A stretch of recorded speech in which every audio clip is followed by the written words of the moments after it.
إن الحمد لله نحمده ونستعينه ونستغفره ونعوذ بالله من شرور أنفسنا ومن سيئات أعمالنا من يهده الله فلا مضل له ومن يضلله فلا هادي له وأشهد أن لا إله إلا الله وأشهد أن محمدا عبده ورسوله أما بعد فقد قال الله تعالى في القرآن العظيم والفرقان المجيد فأعوذ بالله من الشيطان الرجيم يا أيها الذين آمنوا اتقوا الله حق تقاته ولا تموتن إلا وأنتم مسلمون يا أيها الناس اتقوا ربكم الذي خلقكم من نفس واحدة وخلق منها زوجها وبث منهما رجالا كثيرا ونساء واتقوا الله الذي تساءلون به والأرحام إن الله كان عليكم رقيبا يا أيها الذين آمنوا اتقوا الله وقولوا قولا سديدا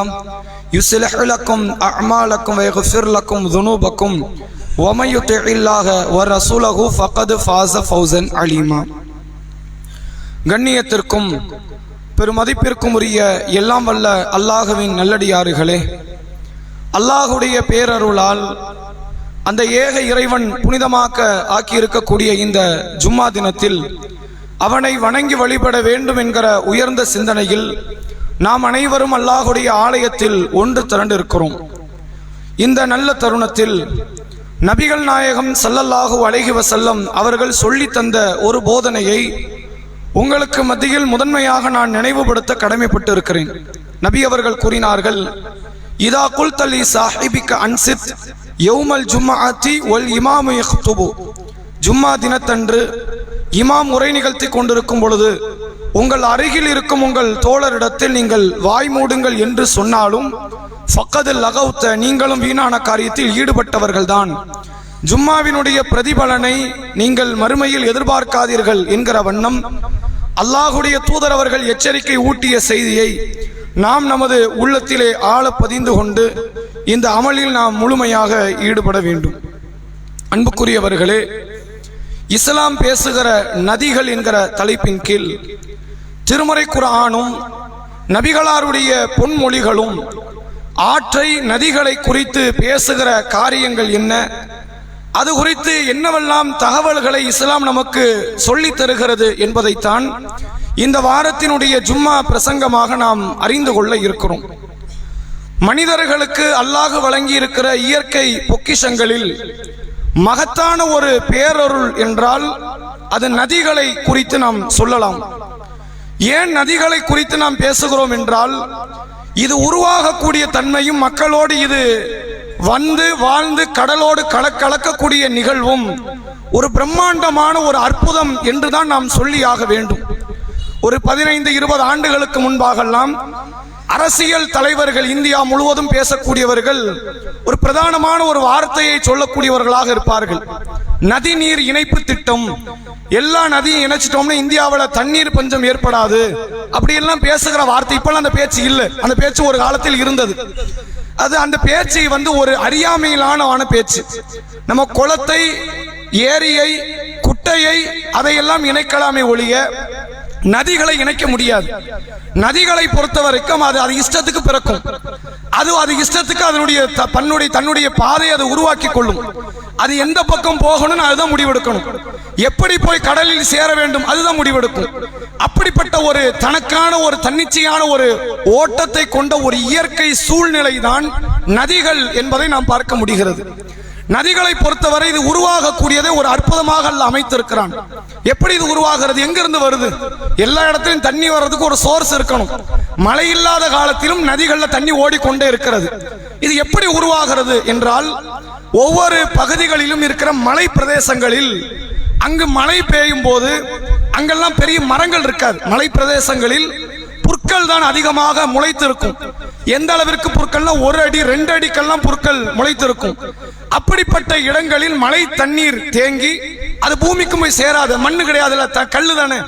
அதுல தண்ணீர் அப்படியே இருந்து ஒவ்வொரு இடங்களாக சிறு சிறு சொட்டுகளாக வடிந்து ஓடி பாறைகளுக்கு இடுக்கில் மற்ற அந்த செடி கொடிகளினுடைய வேர்களுக்கு மத்தியிலே ஓட ஆரம்பித்து சிறு சிறு துளிகள் ஊற்றுகளாக மாறி ஊற்றுகள் ஓடைகளாக மாறி ஓடைகள் சிற்றாறுகளாக மாறி அது பிரம்மாண்டமான நதிகளாக உருவாகி ஒவ்வொரு பகுதியிலும் மக்களினுடைய குடிதண்ணீர் தேவையை பூர்த்தி செய்கிற ஒரு மகத்தான பொக்கிஷம் தான் இந்த நதிகள் என்பதை நாம் மறந்துவிடக்கூடாது.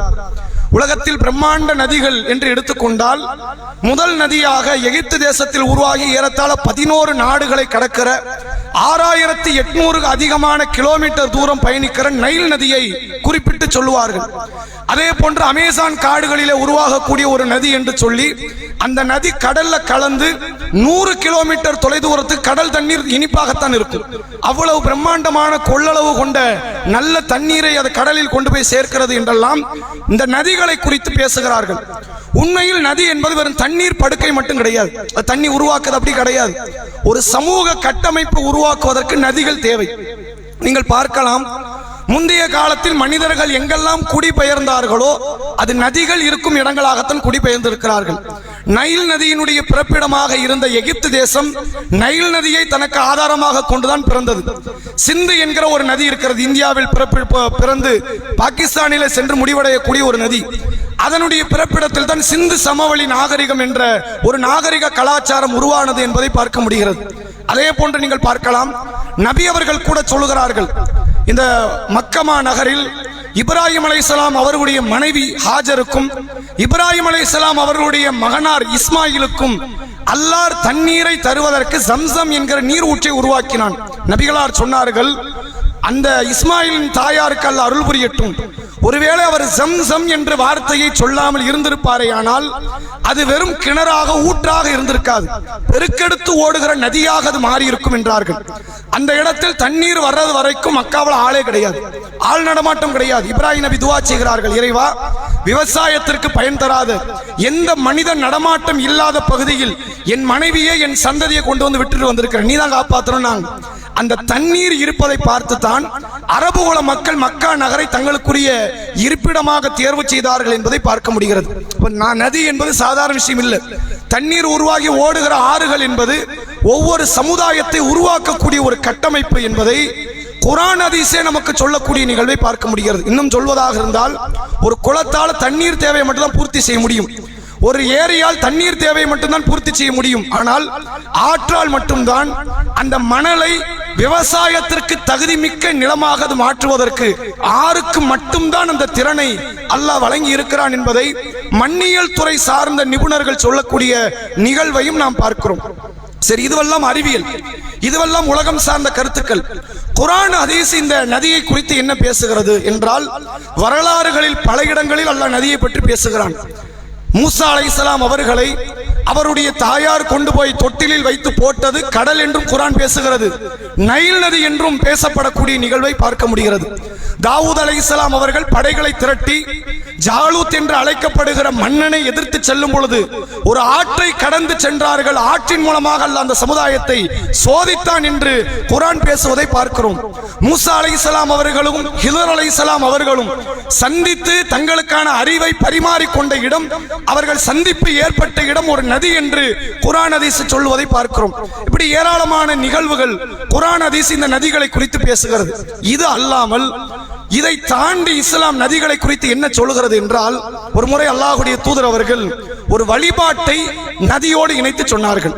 மக்களே, உங்களில் ஒருவருடைய வீட்டுக்கு முன்னால் ஒரு ஆறு ஒன்று ஓடுகிறது என்று வைத்துக் கொள்ளுங்கள். அந்த ஆற்றிலே நீங்கள் ஒரு நாளைக்கு 5 வேளை குளிக்கிறீர்கள் என்று வைத்துக் கொள்ளுங்கள். உங்களுடைய உடலில் அழுக்கு எஞ்சி இருக்குமான்னு கேட்டாங்க ரசூலுல்லாஹ். சஹாபாக்கள் சொன்னாங்க, எப்படி எஞ்சி இருக்கும்? ஒரு நாளைக்கு ஒரு வேளை குளிச்சாலே அழுக்கு இருக்காது, 5 வேளை குளிக்கிறோம் ஒரு நாளைக்கு. ஓடுகிற தண்ணீர், அது கட்டி இருக்கிற தண்ணீர் இல்லை அப்படின்னா அதுல இருந்து வர அழுக்கு நம்முடைய உடலில் பரவும். ஓடுகிற தண்ணீர், ஒரு நாளைக்கு 5 வேளை குளிக்கிறோம், எப்படி நம்முடைய உடலில் அழுக்கு எஞ்சி இருக்கும் அப்படின்னு சஹாபாக்கள் கேட்கிறாங்க. ரசூலுல்லாஹ் சொன்னாங்க, அது போன்றுதான் தொழுகை. 5 வேளை தொழுகை நிறைவேற்றுவது உங்கள் பாவத்தை அழிக்கும், உள்ளத்தில் உள்ள தீமையான காரியங்களை வெளியேற்றிவிடும் என்பதை, தொழுகை என்கிற மிக பிரம்மாண்டமான ஒரு வழிபாட்டை ரசூலுல்லாஹ் நதியோடு இணைத்து பேசினார்கள் என்கிற சம்பவத்தை நம்மால் பார்க்க முடிகிறது. நபி அவர்கள் மிஅராஜ் பயணம் சென்றார்கள். சென்ற போது ஒரு 4 நதியை நபி அவர்கள் மிஅராஜ் பயணத்தில் பார்க்கிறார்கள். யூப்ரிட்டிஸ் என்கிற ஒரு நதி, நைல் நதி, அதே போன்று ஹவுலுல் கௌசர் ரசூலுல்லாஹ்வுக்கு வழங்கப்படுகிற நீர் தடாகத்தை பார்க்கிறார்கள். சல் சபீல் என்று அழைக்கப்படுகிற ஒரு நதியை பார்க்கிறார்கள். ஜிப்ரீல் அலைஹிஸ்ஸலாம் விளக்கம் தருகிறார்கள். இந்த 4 நதிகள் இருக்கிறது, 2 சொர்க்கத்திலிருந்து வெளியேறுகிற சொர்க்க நதிகள், 2 பூமியில் இருக்கிற சொர்க்க நதிகள் என்று நபி ஜிப்ரீல் அலைஹிஸ்ஸலாம் அவர்கள் சொல்கிறார்கள். யூப்ரட்டிஸும் நைல் நதியும் பூமியில் இருக்கிற சொர்க்க நதிகள். அதே போன்று இந்த ஹவுலுல் கௌசர் என்பதும் சல்சபீல் என்பதும் சொர்க்கத்தில் இருந்து பிறக்கிற சொர்க்க நதிகள் என்று ஜிப்ரீல் அலைஹிஸ்ஸலாம் அவர்கள் சொல்லக்கூடிய செய்திகளை நாம் பார்க்கிறோம். இது அல்லாமல் மறுமை தொடர்பாக பல இடங்களில் இஸ்லாம் நதிகளை குறித்து பேசுவதை நீங்கள் பார்க்கலாம். ரசூலுல்லாஹ் சொன்னார்கள், மக்களே, கியாமத் நாள் நெருக்கத்தில் யூப்ரட்டிஸ் என்கிற அந்த ஜீவ நதி இருக்கிறது, சொர்க்க நதி ரசூலுல்லாஹ் புகழ்ந்தார்களே, அந்த நதி வற்றுகிற ஒரு காலம் வரும். யூப்ரட்டிஸ் என்கிற இந்த நதி வற்றி போகிற ஒரு காலம் வரும். அப்படிப்பட்ட காலத்தை நீங்கள் பார்த்தால், அந்த வற்றி முடிந்து தண்ணீர் இல்லாத காலத்தை அடையும் பொழுது அதனுடைய பூமியின் கீழ்ப்புறத்தில் இருந்து தங்க சுரங்கங்களை அது வெளிப்படுத்தும். தூண் தூணாக தங்கங்கள் வரும். நம்ம கல்ல கூட தங்கத்தை பார்த்தது கிடையாது, தூணு வருங்கிறாங்க ரசூலுல்லாஹ். தங்கம் அவ்வளவு வழிந்தோடக்கூடிய ஒரு நிகழ்வாக இந்த யூப்ரட்டிஸ் நதி வற்றும் போது தங்க மலையை, தங்க கசானாவை வெளிப்படுவதை நீங்கள் பார்ப்பீர்கள். அப்போது மக்கள் அந்த தங்கத்தை எடுப்பதற்காக முண்டி அடித்துக் கொண்டு ஒவ்வொரு பகுதியில் இருந்தும் அந்த இடத்தை நோக்கி செல்வார்கள். முஸ்லிம்களே, நீங்கள் செல்லாதீர்கள் நாங்கள் ரசூலுல்லாஹ் நமக்கு கட்டளை இடுறாங்க. அப்படி தங்கத்தை பார்த்தாலும் நீ வறுமையில், அது பொது சொத்து, அது அடுத்தவன் சொத்து இல்லை, யாரும் எடுக்கலாம்ல. வானத்திலிருந்து தங்கம் விழுது, எனக்கு சொந்தம் உனக்கு சொந்தம் சொல்ல முடியாது, எடுக்கிறவனுக்கு சொந்தம். பூமியில இருந்து தங்கம் வருது, யாருக்கு சொந்தம்? அரசுக்கு சொந்தமா? மக்களுக்கு சொந்தம், எடுப்பவர்களுக்கு சொந்தம். அது ரசூலுல்லாஹ் சொல்றாங்க, அப்படி நினைச்சிட்டு போயிடாதீங்கன்ட்டாங்க. நீங்க போகாதீர்கள். அந்த தங்கத்தை பெறுவதற்கு 100 பேர் போட்டியிடுவார்களே, ஆனால் 99 பேர் செத்துருவான் சண்டை போட்டு. ஒருத்தன் தான் தப்பிப்பான், 100ல ஒருத்தன் தான் தப்பிப்பான். அதனால் நீ துன்யாவுக்காக அழிஞ்சன்னு இருக்கக்கூடாது, நீ அந்த தங்கத்துக்கு போயிடாது. அது உனக்கு கிடைத்தாலும் சரி, கிடைக்காவிட்டாலும் சரி, அதை பெறுவதற்கு நீ முற்படாதே என்று அல்லாஹ்வுடைய தூதர் அவர்கள் மறுமையினுடைய ஒரு நிகழ்வை நதியோடு இணைத்து சொன்னார்கள் என்பதை நாம் பார்க்க முடிகிறது. அதுபோன்றுதான் மறுமையினுடைய மற்றொரு அடையாளம் நபிகள் பெருமகனார் சொன்னார்கள். தஜ்ஜால் என்கிற ஒரு பெரும் ஷைத்தான் இந்த உலகத்தில் தோற்றம் பெறுவான். தன்னை கடவுள் என்று அவன் வாதாடுவான். வெவ்வேறு பகுதிகள், உலகம் முழுவதும் அவன் காலடி தடம் படாத பகுதியே கிடையாது, எல்லா இடத்துக்கும் போயிருவான். எங்க ஒளிஞ்சு மறைஞ்சு மக்கள் வாழ்ந்தால் அந்த பகுதியில் தஜ்ஜாலுடைய பிரவேசம் இருக்கும். உள்ளே நுழைந்த அந்த மக்களிடத்தில் மனமாற்றத்தில் ஈடுபடுவான். தன்னை கடவுள் என்று அந்த மக்களுக்கு எடுத்துச் சொல்வான். அப்படி எடுத்துச் சொல்லும் போது சில சான்றுகள் அவன் காட்டுவான். மழை அளவிற்கு உணவுப் பொருளை காட்டுவான். வானத்திற்கு கட்டளையிடுவான், மழை பெய்யும். பூமிக்கு கட்டளையிடுவான், செடி கொடிகளை முளைப்பிக்கும். அது அல்லாஹ்வுடைய நாட்டம், இவனுடைய காரியம் கிடையாது. இவன் சொல்லும் போது அல்லாஹ் அதை ஏற்படுத்துகிறான். அதுபோன்றுதான் நபி அவர்கள் சொன்னார்கள், தஜ்ஜால் இடத்தில் 2 நதிகள் உண்டு. நாங்கள் சொல்ல 2 ஆறு உண்டான் தஜ்ஜால். ஒரு ஆறு சொர்க்கம், அவன் பேர் வச்சிருக்கிறான். ஒரு ஆறு நரகம். அவன் மக்களை அழைப்பான், நான் தான் கடவுள், நான் அல்லாஹ், நீங்க எல்லாரும் என்ன பண்ணுங்க, என்னை ஏத்துக்கிட்டீங்கன்னா இந்த சொர்க்கம் என்கிற இந்த நதிக்குள் நுழையுங்கள் என்பான். என்னை ஏற்க மறுத்தவர்கள் எல்லாம் நரகம் என்கிற இந்த நதிக்குள் நுழையுங்கள் என்று அவன் சொல்லுவான். ரசூலுல்லாஹ் சொன்னாங்க, அவன் சொர்க்கம்னு காட்டினது சொர்க்கம் மாதிரியே தெரியும், உண்மையில அதான் நரகம்னாங்க. அவன் நரகம்னு காட்டினது நரகம் மாதிரியே தெரியும், உண்மையிலே அது சொர்க்கம். எனவே அப்படி ஒரு நிலையை, தஜ்ஜாலுடைய அந்த கேள்வி கணைகளை சந்திக்கிற நிலைக்கு நீங்கள் தள்ளப்பட்டால் நீங்கள் என்ன செய்யுங்கள்? நரகம் எதை காட்டுறான்னு அதுல போய் விழுந்துருங்க. அது உண்மையில் நரகம் கிடையாது, அது இன்பம் தருகிற சொர்க்கம் என்று அல்லாஹ்வுடைய தூதர் அவர்கள் தஜ்ஜாலை குறிப்பிடும் போது 2 நதிகளை குறித்து பேசுகிறார்கள் என்பதை பார்க்க முடிகிறது. இது மட்டும்தான நதிகள்? இதுவெல்லாம் துனியாவோட முடிஞ்சிருச்சு. ஆகிரத்தோடு தொடர்புடைய சில நதிகளை இஸ்லாம் பட்டியலிடுகிறது.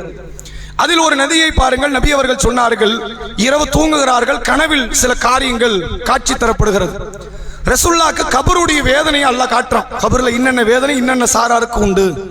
பொய் சொல்பவர்களுக்கு இப்படி ஒரு தண்டனை, குர்ஆனை படித்ததை நடக்காதவர்களுக்கு இப்படி ஒரு தண்டனை, விபச்சாரம் செய்தவர்களுக்கு இப்படி ஒரு தண்டனை அல்லாஹ் காட்டிக்கிட்டே வரான். அதில் ஒரு தண்டனை ரசூலுல்லாஹ் அதை சிலாகித்து சொல்கிறார்கள், இரத்த ஆறு ஒன்று ஓடுகிறதுங்கிறாங்க. எப்படி? தண்ணியில தான் ஆற பார்த்திருக்கிறோம், இரத்தத்தில் ஆறு ஓடுகிறது. நான் கண்கூடாக பார்த்தேன், முழுக்க முழுக்க இரத்தம். அது அந்த ஆற்றினுடைய நடுவில் ஒரு மனிதன் நிற்கிறான். அவன் நீந்தி கரையை ஒதுங்குவதற்கு அவன் வேக வேகமாக நீச்சல் அடிக்கிறான். கரை பகுதியில் ஒருவர் நின்று கொண்டு கற்களை எடுத்து நீந்தி வருபவருடைய பற்களில் வாயில் அடித்து மீண்டும் நடு ஆற்றிலே அவர் தள்ளுகிறார். அவர் நீந்துகிறார், இவர் அடிக்கிறார், மீண்டும் அவர் போய் விழுகிறார். இது மீண்டும் மீண்டும் நடைபெற்றுக் கொண்டே இருக்கிறது. நபி அவர்கள் இந்த செயலை காரியத்தை சொல்லிவிட்டு சொன்னார்கள், வட்டி வாங்குபவருக்கு கபரில் கிடைக்கிற தண்டனை இது நரக தண்டனை கிடையாது. இது என்ன தண்டனை? கபரு தண்டனை. ஜிப்ரீல் அலைஹிஸ்ஸலாம் சொன்னார்கள், கியாமத் நாளில் அல்லாஹ் எழுப்புகிற வரை இவருக்கு இந்த தண்டனை. அப்ப கியாமத் நாளுக்கு அப்புறம் தான் நரகம், விசாரணைக்கு அப்புறம் தான் நரகம். நரகத்துக்கு முன்னால் கிடைக்கிற தண்டனை இரத்த ஆற்றில் அல்லாஹ் இந்த மக்களை கொடிய முறையில் கற்களால் அடித்து துன்புறுத்துகிறான் என்று பெருமானார் ஸல்லல்லாஹு அலைஹி வஸல்லம் அவர்கள் சொல்லுகிற வார்த்தைகளை பார்க்கிறோம். அதே போன்று நாளை மறுமை நாளில் அடியார்களுக்கு நரகம் என்று தீர்ப்பளிக்கப்பட்டு நரகத்திற்கு செல்லும் பொழுது அங்கு சில நதிகளை குறித்து இஸ்லாம் பேசுகிறது. நரகத்தில் நரகவாசிகள் கடுமையான அந்த உஷ்ணத்தில் வெப்பத்திலே கடந்து உடலெல்லாம் புண்ணாகி புண்ணில் இருந்து சீலும் சலமும் வடிய ஆரம்பிக்கும். அது ஒரு நரகவாசி, ரெண்டு நரகவாசி இல்லை, அங்கு கோடான கோடி மக்கள் அங்கு இருக்கிறார்கள். தாங்கள் செய்த தவறுக்காக வேதனை அனுபவிக்கிறார்கள். உடலில் இருந்து சீலும் சலமும் அப்படி வழிந்தோடி அது ஆறாக நரகத்திலே பிறப்பிடமாக அது மாறும். அப்படி அங்க ஓட ஆரம்பிக்குது. யாருக்கெல்லாம் தருகிறான், யாரெல்லாம் தாகம் எடுக்குதோ அவங்க அதைத்தான் குடிச்சாங்கன்னு வேற வழி இல்லை. இல்லா ஹமீமம் வகசாக்கா, கொதி நீரையும் சீலையும் தவிர அங்கு எந்த விதமான குடிபானம் கிடையாது. குளிரையோ குளிர்பானத்தை அவர்கள் அங்கு பார்க்க முடியாது. அல்லாஹ் சொல்கிறான். அப்படிப்பட்ட அந்த நரகத்தில் நபி அவர்கள் சொன்னார்கள், இந்த துன்யாவில் ஒரு சாராருக்கு தீனத்துல் ஹபால் என்று அழைக்கப்படுகிற நரகவாசிகளுடைய வேர்வை சீல் சலத்தை அல்லாஹ் தருவதை கடமையாக்கி கொண்டான் தனக்குத்தானே என்றார்கள் நபி அவர்கள். யார் அந்த சாரார்? உலகத்திலே யார் மது அருந்தினார்களோ, மது அருந்துவதை தவறு என்று தெரிந்தும் திருந்தாமல் வாழுகிறார்களோ, அல்லாஹ்விடத்தில் மன்றாடாமல் இருக்கிறார்களோ, இவர்கள் நாளை மறுமையில் நரகத்தை அடைவார்கள். நரகத்தை அடையும் போது அல்லாஹ் அந்த நரகத்தினுடைய ஆற்றில் இருந்து சீலையும் சலத்தையும் அல்லாஹ் அந்த அடியார்களுக்கு பருகுவதற்கு தருவான். இதை அல்லாஹ் தன் மீது கடமையாக்கி கொண்டான் என்று நபிகள் நாயகம் ஸல்லல்லாஹு அலைஹி வஸல்லம் அவர்கள் நரகத்தினுடைய ஆறுகளை குறித்தும் சொல்கிறார்கள். இதை தாண்டி சொர்க்க நரகத்துக்கு மத்தியில் ஒரு ஆறு ஓடுதுங்கிறாங்க. பல மக்கள் இந்த செய்திகளை உணராமல் இருந்திருக்கலாம், கேள்விப்படாத செய்தியாக கூட இருக்கலாம். ரசூலுல்லாஹ் சொன்னார்கள், நாளை மறுமையில் நரகம் சென்ற மக்கள் நரகத்திலே கடுமையான நோய்வாய்ப்பட்டு கடும் பிரச்சனைகளில் ஆட்பட்டு வேதனைப்பட்டு அவர்கள் கரிக்கட்டைகளாக இருக்கிற நேரத்தில் அல்லாஹ் நரகவாசிகளில் ஒரு சாராரை மன்னிப்பான். மன்னிக்க மாட்டேன் முடிவெடுக்கிற ஒரு சாரார் உண்டு, இணை வைப்பாளர்கள். அல்லாஹ் நாடி வேற சில மக்கள் உண்டு, கொலை செய்தவர்கள், தற்கொலை செய்தவர்கள். அது அல்லாஹ்வுடைய நாட்டம். இணை வைப்பாளர்கள் காஃபிர்களுக்கு டிக்ளர் அல்லாஹ் பெர்மனன்ட் ஆக்கிட்டான், அதுல மாற்றமே வரப்போறது இல்லை. அப்ப அந்த நிரந்தர நரகவாசியை தவிர அல்லாஹ் யாரை மன்னிக்க வேண்டும் என்று முடிவெடுக்கிறானோ அவர்களை நரகத்தில் இருந்து வானவர்கள் தூக்கி கொண்டு வருவார்கள். கரிக்கட்டைகளாக தூக்கிட்டு வருவாங்க, எரிஞ்சு போய் சாம்பலாக கரிக்கட்டைகளாக அந்த உடல்களை கொண்டு வருவார்கள். சொர்க்கத்துக்கு வெளியே ஒரு நதி ஒன்று ஓடுகிறது. நபிகளார் சொன்னார்கள், இந்த நதியின் பெயர் நஹ்ருல் ஹயா, ஜீவ நதி என்று அழைக்கப்படுகிறது. அங்க ஒரு ஆறு எல்லாம் ஓட வைக்கிறோம். அந்த ஆற்றிலே கொண்டு வந்து இந்த பிரேதங்கள் நரகத்திலே வேதனை செய்யப்பட்ட உடல்கள் தூக்கி எறியப்படும். தூக்கி போடப்பட்ட உடனே சேற்றோரத்தில் முளைப்பிக்கிற புதிய கதிரை போன்று அவர்கள் உடனடியாக முளைத்து வெளிவருவார்கள். நாங்கள் சொல்ல புது மாப்பிள மாதிரி ஆகணும்ல, சொர்க்கத்துக்கான ஒரு உடல் தோற்றத்தை பெறணுமே. அவர்கள் நஹ்ருல் ஹயாவிலே தூக்கி எறியப்படுவார்கள். ஜீவ நதியில் இருந்து புது மனிதனாக அவர்கள் பிறப்பார்கள். பிறந்து மீண்டும் அவர்கள் சொர்க்கத்திற்குள் குடியமர்த்தப்படுவார்கள் என்று அல்லாஹ்வுடைய தூதர் அவர்கள் இத்தனை பல நதிகளை குறித்து குர்ஆன் ஹதீஸ் நமக்கு சொல்லக்கூடிய காரியங்களை பார்க்கிறோம். அது மட்டுமல்லாமல் நதிகள் அப்படினாலே அது சொர்க்கத்தினுடைய அடித்தளத்தை தான் குர்ஆன் அதிகமா பேசுறான். திருமறை குர்ஆனில் அல்லாஹ் சொல்கிறான், ஜன்னாத் தஜ்ரி மின் தஹ்திஹல் அன்ஹார், அவர்களுக்கு சொர்க்கம் உண்டு, அதன் கீழ்ப்பகுதிகளில் ஆறுகள் ஓடும். அப்படின்னா நீங்க வாழ்ற இடத்துல நதியை பெற்றுக் கொள்வீர்கள். அல்ல கடலை பேசல, ஒரு கம்மாய் பேசல, குளத்தை ஏரியை பேசல, குட்டையை பேசல. எதை பத்தி பேசுறான்? நீ இருக்கிற இடத்துல நதி உண்டு, நீ எங்கெல்லாம் போறியோ அங்க நதி நீ பார்க்கலாம். பக்கத்தில் ஆற்றங்கரையை நீ கண்டிப்பாக அனுபவிப்பாய் என்று அல்லாஹ் ஆறுகளை குறித்து சொர்க்கத்தில் பேசுகிறான். அதில் குறிப்பாக திருமறை குர்ஆனில் சொர்க்கத்தில் கிடைக்கிற ஆறுகளை பற்றி பேசுகிறான். 47வது அத்தியாயம் சூரா முஹம்மது 15வது வசனம் அல்லாஹ் சொல்கிறான், மஸலுல் ஜன்னதி அல்லதி உஈதல் முத்தகூன், இறையச்சவாதிகளுக்கு வாக்களிக்கப்பட்ட சொர்க்கம் அவர்களுக்கு கிடைக்கும். ஃபீஹா அன்ஹாரும் மின் மாயின், அங்கே அவர்களுக்கு தண்ணீரால் ஆன ஆறு உண்டு. கைர் ஆசினின், அது சுவை கெட்டு போகாத, அது தூய்மை அதாவது அசுத்தமாகாத ஒரு ஆறை அல்லாஹ் அவர்களுக்கு தருவான். ஓ அன்ஹாரும் மின் லபன், பாலால் ஆன ஆறை தருவான். லம் யத்தகையர் தாமுஹு, அதனுடைய சுவையும் கெட்டு போயிருக்காது. பாலால் ஆன ஆறை அல்லாஹ் அவர்களுக்கு தருவான். ஓ அன்ஹாரும் மின் ஹம்ரின் லஸ்ஸத்தில் ஷாரிபின், குடிப்பவர்களுக்கு இன்பம் தருகிற மதுவாலான ஆறை அல்லாஹ் அவர்களுக்கு மறுமையிலே தருவான். ஓ அன்ஹாரும் மின் அசல், அந்த இடத்திலே அல்லாஹ் தேனால் ஆன ஆறை தருவான். எப்படிப்பட்டதென்றால் தித்திப்பான தேனால் ஆன ஆறை அல்லாஹ் மறுமையில் சொர்க்கத்தில் சுவனவாசிகளுக்கு அல்லாஹ் ஏற்படுத்துவான் என்று திருமறை குர்ஆன் நமக்கு சொல்லக்கூடிய வாசகத்தை நம்மால் பார்க்க முடிகிறது. இப்படி உலகம் சார்ந்த பல இடங்களில் உள்ள ஆறுகளை குறித்து சொல்வதை போன்று கபரிலே ஆறை கொண்டு தண்டனை பற்றி அல்லாஹ் பேசுகிறான். நரகத்தில் ஆற்றை கொண்டு தண்டனை குறித்து பேசுகிறான்.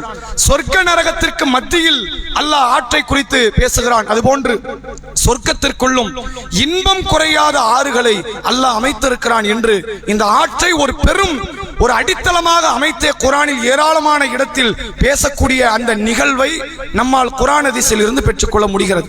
அப்ப இது இஸ்லாம் நமக்கு சொல்லித் தருகிற ஒரு பாடம் என்பதோடு சுவனத்தில் கிடைக்கிற இன்பங்கள் அது ஆறு அது எப்படிப்பட்டதாக இருக்கும் என்பதை அல்லாஹ் சிலாகித்து குர்ஆன் நெடுகிலும் பேசுகிறான். அது ரம்மியும் பொருந்திய ஆறு என்பதை அல்லாஹ் சொல்லக்கூடியதை பார்க்க முடிகிறது. எனவே திருமறை குர்ஆன் சொல்லி தரக்கூடிய பட்டியலிடக்கூடிய ஆறுகளை குறித்த தகவல்களை நாம் அறிந்து கொண்டோம். அல்லாஹ் ரப்புல் ஆலமீன் நம் அனைவருக்கும் சுவனத்தினுடைய ஆறுகளை தந்தருள் புரிய வேண்டும் என்கிற பிரார்த்தனையோடு என்னுடைய உரையை நிறைவு செய்கிறேன். வாஹிரு தஅவானா அல்ஹம்துலில்லாஹி ரப்பில் ஆலமீன். அஸ்ஸலாமு அலைக்கும் வரஹ்மத்துல்லாஹி வபரகாத்துஹு.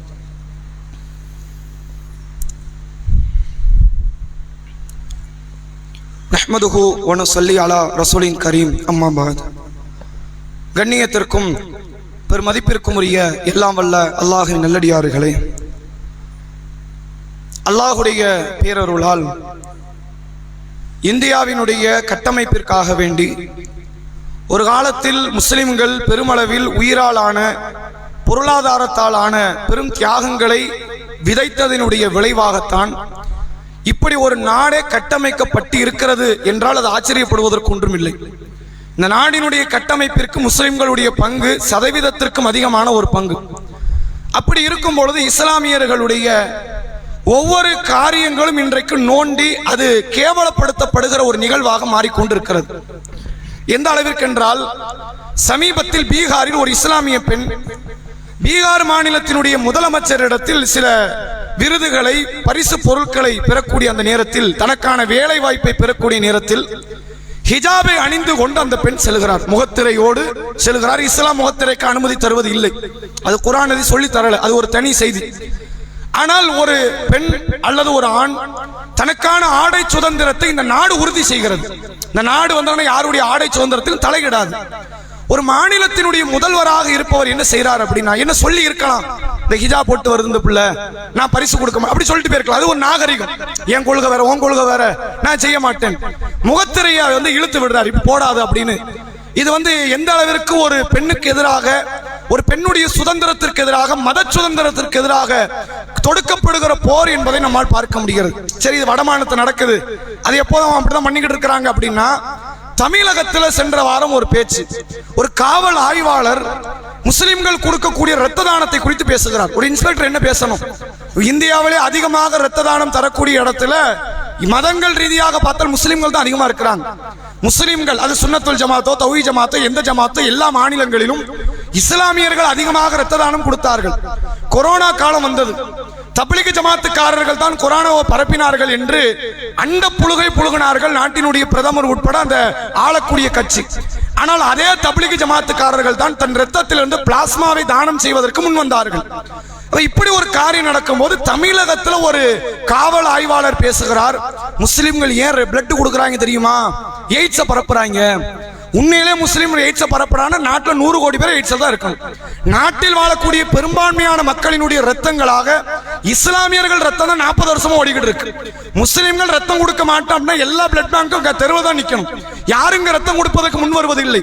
எல்லா கவர்மெண்ட் ஹாஸ்பிட்டல் ஆரம்பித்து பிரைவேட் ஹாஸ்பிட்டல் வரை முஸ்லிம்கள் மஹல்ல அங்க இருக்கு, பள்ளிவாசல் இங்க இருக்கு, இந்த ஜமாத்துக்காரன் இங்க இருக்கிறான், அவன்கிட்ட போனா கிடைக்கும் என்று இஸ்லாமியர்கள் பெயர்கள் மட்டும்தான் எல்லா மாநிலங்களிலும் இரத்த தானத்தில் பேசப்படும் போது எவ்வளவு பெரிய வன்மம் பாருங்க. இப்படி சொல்லிட்டு முஸ்லிம் பயந்துருவாங்க, ரத்தம்லாம் கொடுக்க மாட்டாங்க, எவன் செத்தா எனக்கு என்ன, அவன் விட்டு பிள்ளைய செத்தாலும் பிரச்சனை இல்லை.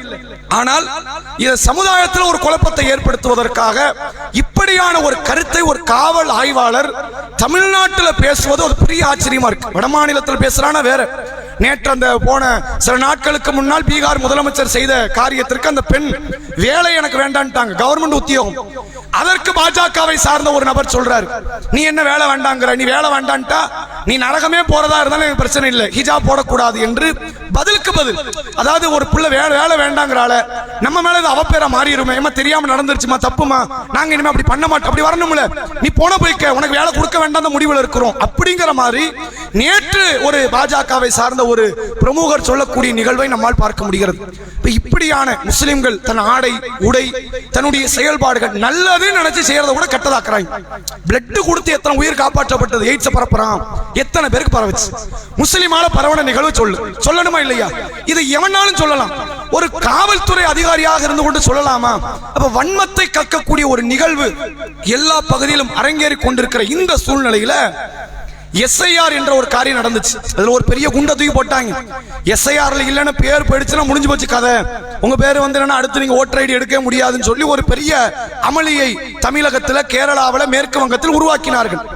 சரி, எஸ்ஐஆர்ல நம்மளும் அங்கன இங்கன தேடி பார்த்து ஃபில் பண்ணி மக்களுக்கெல்லாம் ஏற்பாடு பண்ணி கொடுத்து கொண்டு போய் சேர்க்கிற நேரத்தில் இந்த கீழே 2 காலம் இருக்குல்ல, சென்ற 2003 2005 கால பொழுதுகளில் உங்களுடைய பேர் எஸ்ஐஆர்ல இல்லைனாலோ, உங்க அப்பா அம்மா பேர், உங்க பாட்டனார் பாட்டியார் பேர் எஸ்ஐஆர்ல இல்லைனால் பிரச்சனை இல்லை. தமிழகத்தினுடைய தேர்தல் அதிகாரி சொல்லக்கூடிய தகவல். இப்ப பிரச்சனை இல்லைன்னா எதுக்கு அதை குண்டாக்கணும்? அப்ப என்ன நோக்கம் தெரியுமா? வட மாநிலத்திலிருந்து பல பேர் உள்ள வந்திருக்கிறான்.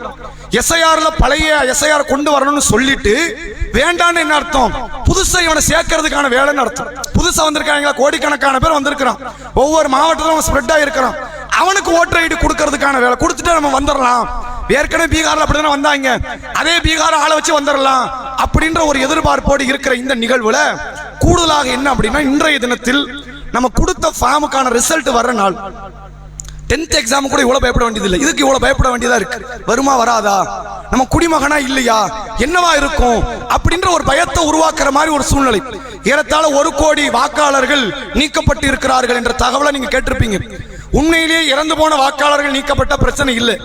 அல்லது சில பேருக்கு 2 வாக்குகள் இருக்கும், அவங்க பிறந்த வீடு புகுந்த வீடுலாம் இருக்கு, 2 வாக்குகள் இருக்கும், அப்படி நீக்கப்பட்டிருந்த பிரச்சனை இல்லை. ஆனால் 1 கோடி வாக்குங்கிறது சாதாரண காரியம் கிடையாது. அப்ப இதுல நம்முடைய வாக்குகள் ஒருவேளை தவறி இருக்க வாய்ப்பு இருக்கிறது. அப்ப அதனால உங்களுடைய இந்த வரைவு வாக்காளர் பட்டியலில் உங்கள் பெயர், உங்கள் குடும்பத்தாரினுடைய பெயர் இருக்குதான் பாருங்க. இப்ப புதுசா ஓட்டர் ஐடி கொடுக்கறவங்க பேர்லாம் இருக்காது. இப்பதான் 18 வயசு ஆயிருக்கு, 20 வயசு ஆயிருக்கு அப்படின்னா அவனுக்கு இருக்காது, மற்றவர்களுக்கெல்லாம் இருக்கும். அப்ப அப்படிப்பட்ட நபர்கள் தங்களுடைய பேர் இருக்குதான் பாருங்க. பேர் இல்லைன்னா இந்த சூழ்நிலை சாதாரண பிரச்சனை இல்லை. ஏன் ஓட்டு உரிமை பறிக்கப்பட்டுட்டு நீ எஸ்ஐஆர் கீழே எஸ்ஐஆர் ஃபார்ம் ஃபில் பண்ண வேண்டாம்னு சொல்லிட்ட, அப்ப யாருக்கு சொல்லி இருக்கிற? நானும் ஃபில் பண்ணாம கொடுத்திருந்தா நீ போட்டிருப்பியா இல்லையா? நீ யாரை உள்ள கொண்டு வரதுக்கான வேலை என்பதை நம்ம சிந்திக்கிறோம். வட மாநிலத்துக்காரனுக்கெல்லாம் வந்து ஓட்டு உரிமை கொடுத்து சொந்த மாநிலத்துக்காரனுக்கு ஓட்டு உரிமை பறித்து மீண்டும் நம்முடைய ஆட்சியை இந்த மாநிலத்தில் விதைப்பதற்கான ஒரு திட்டமிடல் பீகார்ல கட்டமைத்தார்கள், ஹரியானாவில கட்டமைத்துக் கொண்டிருக்கிறார்கள். அது மாதிரி தமிழ்நாட்டில் கட்டமைப்பதற்கான ஒரு வேலை என்பதை புரிந்து கொள்ளுங்கள். ஓட்டுரிமை பறிக்கப்படுவது ஒரு குடியுரிமை பறிக்கப்படுவதற்கு சமமான காரியம். அதனால் உங்க பேர் இருக்குதான் பாருங்க உடனடியாக.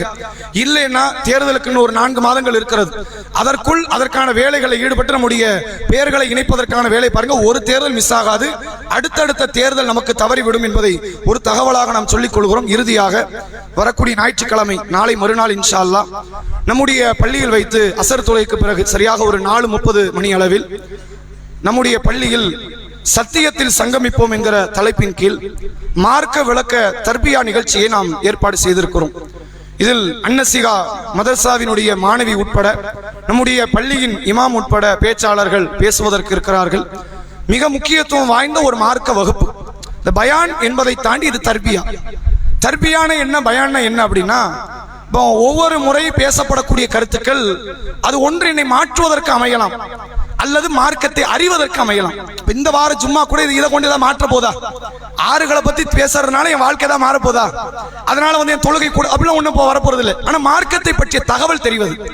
ஆனால் தர்பியா அப்படி கிடையாது. இது அறிவு சார்ந்த தகவல் இல்லை, என் ஆன்மீகம் சார்ந்த தகவல். நான் என்னை சீர்படுத்த என்ன செய்யணும், என் வாழ்க்கையை சீர்படுத்த என்ன செய்யணும், குர்ஆன் ஹதீஸின் அடிப்படையில் மார்க்கத்தில் நான் கட்டமைத்துக் கொள்வதற்கு என்ன செய்ய வேண்டும் என்பதற்குத்தான் தர்பியா என்கிற ஒரு அமைப்பு விதியே அமைக்கப்படுகிறது. அல்லாஹ்வுடைய தூதர் அவர்கள் பயான் நிறைய பண்ணியிருக்கிறாங்க. யுத்த களத்துக்கு போர் படை வீரர்கள் அனுப்பும் போது ரசூலுல்லாஹ் ஒரு பயான் பண்ணுவாங்களாம். அது பயான் மாதிரி இருக்காது. பயான் அப்படி இருக்கணும், ரசூலுல்லாஹ் பல குர்ஆன் ஆயத்துகள் ஹதீஸ் எல்லாம் அள்ளி போட்டு அது மாதிரியான தகவல் அது எல்லா இடத்திலும் இருக்கும். யுத்த களத்திற்கு அனுப்பும் போது அல்லாஹ்வுடைய தூதர்கள் தர்பியத்தை கொடுப்பாங்க. எப்படி இருக்கும் என்றால், நபி அவர்கள் சத்தத்தை உயர்த்த ஆரம்பித்து விடுவார்கள். கண்கள் எல்லாம் சிவந்து விடும், அவருடைய தன்னுடைய முகமெல்லாம் சிவந்து விடும். மக்களுக்கு ஒரு வீரமிக்க ஒரு சில கருத்துக்களை, அவர்களுக்கு கிடைக்க வேண்டிய நன்மாராயங்களை குறித்தெல்லாம் நற்செய்திகளை சொல்லி யுத்த களத்திற்கு அனுப்புவார்கள் என்பதை ஹதீஸிலே நம்மால் பார்க்க முடிகிறது. அது போன்ற ஒரு தர்பியா நிகழ்ச்சியாகத்தான் மக்களுக்கான வாழ்க்கை வழிகாட்டி, மார்க்க ரீதியான ஒரு வழிகாட்டி நிகழ்ச்சியாக நாளை மறுநாள் ஞாயிற்றுக்கிழமை அசர் தொழுகைக்கு பிறகு சரியாக 4:30 மணி அளவில் நடைபெறுகிறது. ஆண்களுக்கும் பெண்களுக்கும் ஆலிமா பிள்ளைகளிலிருந்து பேச இருக்கிறார்கள். எனவே இந்த நிகழ்ச்சியை பயன்படுத்திக் கொள்ளுங்கள் என்பதை சொல்லி என்னுடைய உரையை நிறைவு செய்கிறேன். வாஹிரு தஅவானா அல்ஹம்துலில்லாஹி ரப்பில் ஆலமீன்.